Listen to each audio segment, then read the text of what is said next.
Imagine being told your destiny before you could even speak, not to serve your city, not to seek love, but to marry your cousin, your uncle, even your own sibling. In ancient Greece, royal blood wasn't just a symbol of power, it was a prison.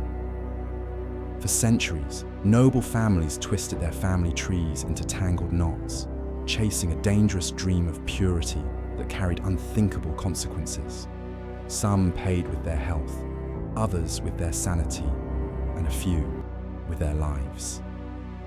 Today we uncover the forbidden unions, the political games, and the tragic fates of Greece's most inbred royal bloodlines. And trust me, by the time we reach the end, you'll see why power and blood make for the deadliest mix of all. The Aegean sun bled molten gold across the horizon, gilding the marble columns of the royal palace in Alexandria. Inside, the air was heavy with frankincense, the scent clinging to the silk-draped walls. In the great audience chamber, Queen Arsinoe II sat on her elevated throne, her dark eyes fixed not on the endless scroll of petitions in her scribe's hands, but on the man standing before her, her brother, Ptolemy II. He was tall, his Macedonian heritage clear in the sharp lines of his jaw and the proud set of his shoulders. To the outside world, he was both king and husband to Arsinoe, a pairing ordained not by love, but by the inexorable pull of bloodline. The Ptolemies, heirs to Alexander the Great's empire in Egypt, had learned a lesson from the pharaohs they supplanted. Outsiders could not be trusted, only the family was loyal. And so, family married family, again and again. The courtiers whispered when they thought she could not hear. Sister wife, they called her, some in reverence, others in veiled contempt. But Arsinoe knew the truth. This union was not her choice. It was survival. Every Greek noble in Alexandria knew the story of how her father, Ptolemy I, had forged a dynasty through conquest and cunning. But holding the throne was a more delicate art, one that required loyalty at any cost, even at the expense of the body itself. She rose from the throne, her golden bracelets chiming softly, and descended the steps to stand beside her brother husband. He smiled faintly, though the look did not reach his eyes. "They will speak of us," he murmured, his voice low enough that only she could hear.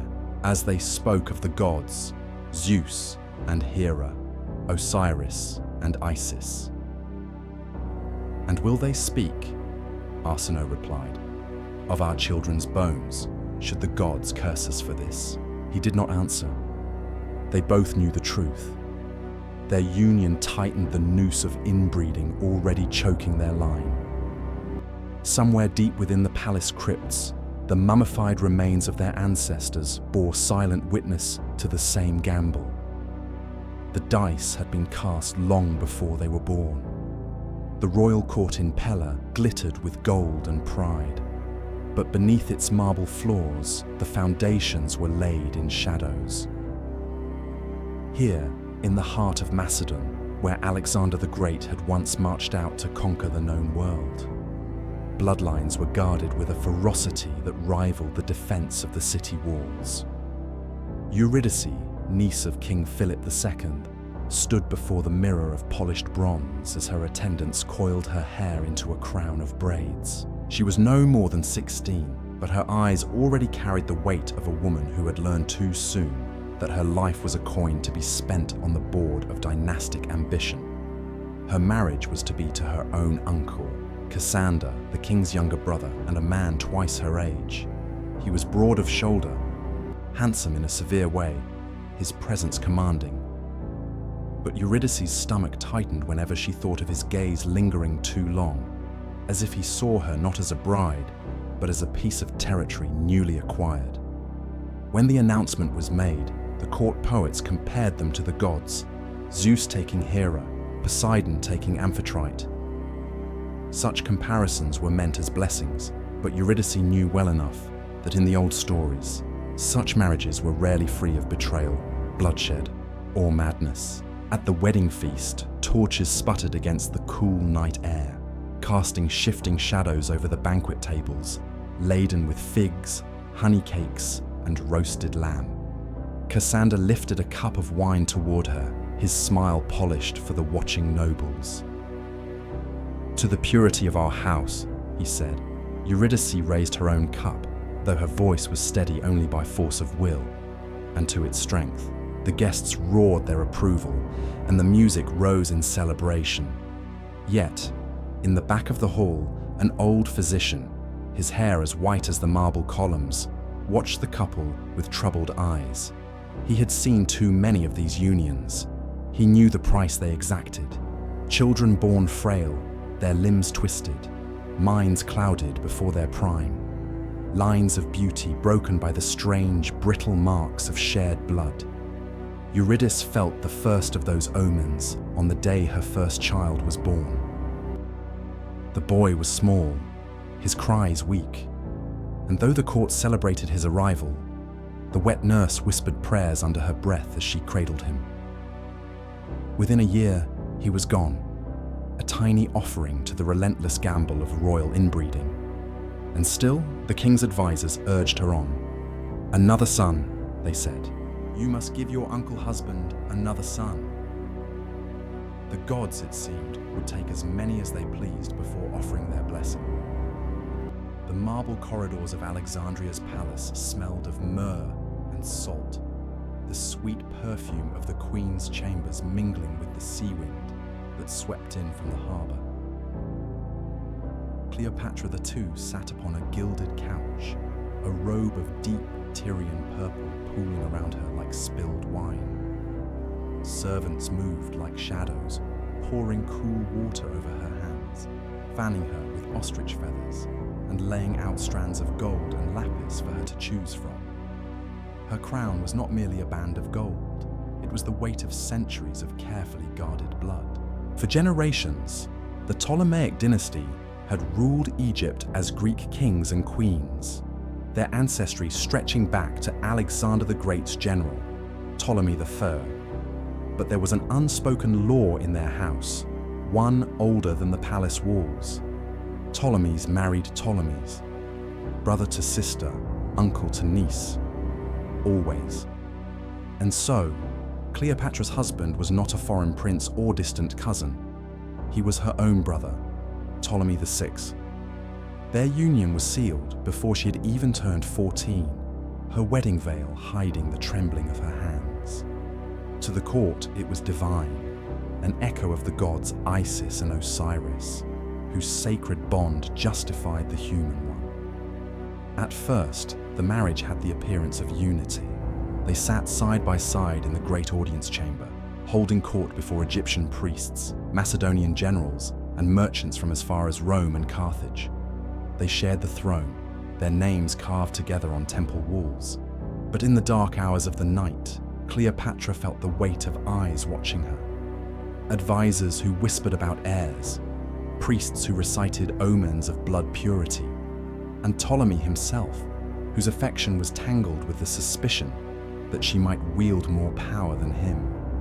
When their first child was born, a daughter with eyes as dark as obsidian, the court rejoiced.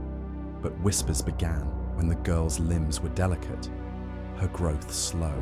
The physicians hid their fears behind ritual prayers, but Cleopatra knew what they would not say aloud. The royal blood was eating itself. Years later, the marriage shattered in a storm of politics and betrayal.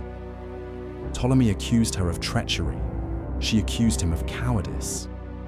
He fled to Rome, leaving her to rule with their younger brother, Ptolemy VIII, who soon became both her husband and her rival. The court chroniclers would call it a reign of incest, scandal, and bloodshed. Cleopatra II outlived both brothers, but her legacy was written not in triumph, but in the fragile, doomed children her unions had produced. The marble corridors of Alexandria would never forget her, nor would the people of Egypt, who had watched their queen walk the thin line between goddess and prisoner of her own blood, If Cleopatra's crown was forged in the furnace of bloodline purity, Alcibiades' name was tempered in the fire of beauty, wit, and chaos. Born into one of Athens' most illustrious families, he was the kind of man who turned heads the moment he entered the agora. Tall, broad-shouldered, and impossibly handsome, his curls caught the sunlight like spun gold, and his eyes, piercing, almost feline, were said to make even the most guarded hearts falter. From the moment he could walk, Alcibiades was groomed not only to lead but to charm. Raised in the household of Pericles, Athens' most powerful statesman, he learned the art of rhetoric as easily as other boys learned to wrestle. By the time he reached manhood, he could silence a crowd with a glance or ignite it with a smile. But Alcibiades had an appetite Athens could barely contain.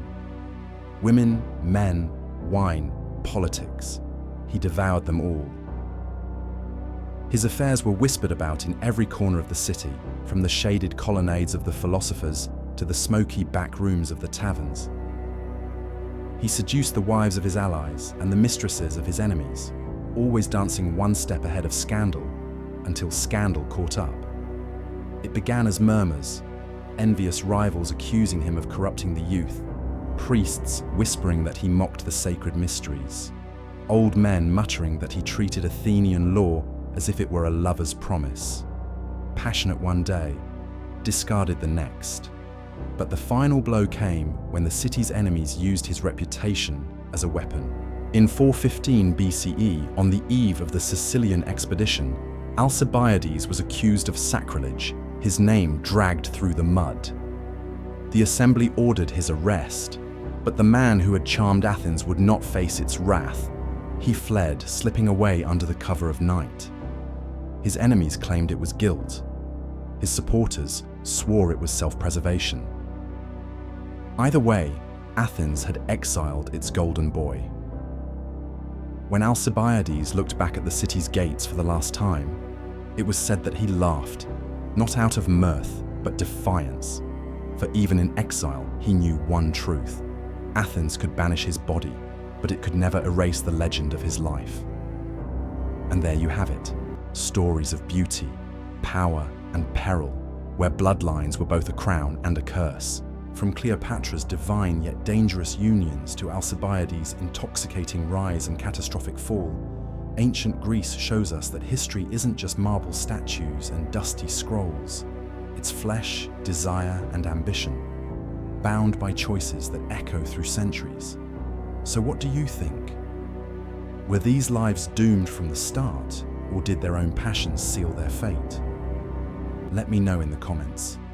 I read them all, and if you enjoyed this journey into the shadows of Greek history, give this video a like, share it with a fellow history lover, and subscribe for more tales that pull back the curtain on the ancient world. Because here, the past isn't dead. It's alive, it's dangerous, and it's waiting to be told.